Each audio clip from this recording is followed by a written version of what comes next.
So what we want to talk about today is the Antifa, BLM, and criminals that are rioting.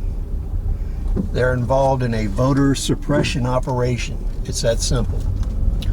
You can look at these kind of events in other nations, and what they were designed to do is manipulate elections and to oppress voters. So the way it works, I did a previous video where we talked about lines of drift and the huge amounts of people that are leaving these cities. So what that does is, if you have people that are conservative, moderate, or working and making a living, if their places of employment are burned up, if their homes are burned up, if business can't be conducted, then these people will leave these areas and they'll go other places.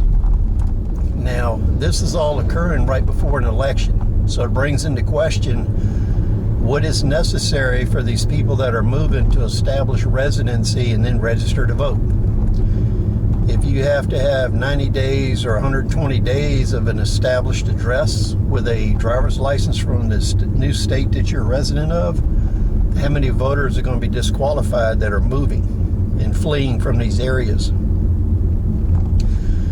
Then you look at the fact that in these BLM and ANTIFA riots, there's been over 30 murders.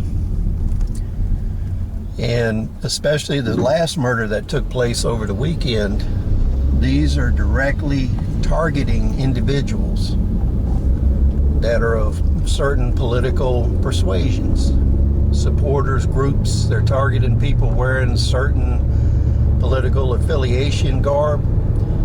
So all of these riots are voter suppression operations, and as such, they're illegal under federal law.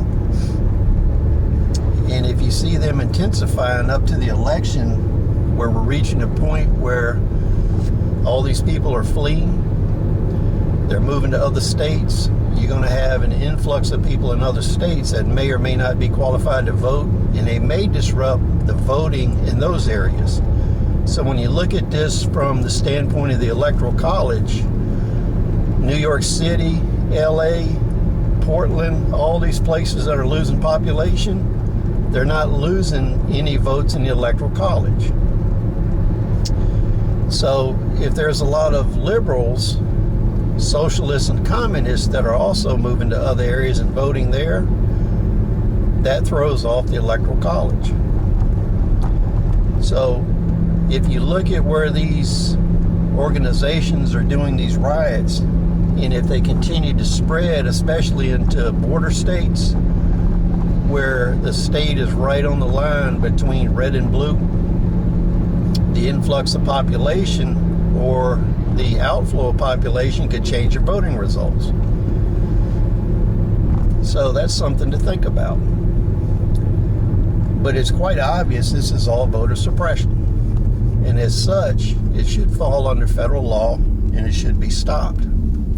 So please share your comments, your thoughts, rate, subscribe. We'll see you on the next video.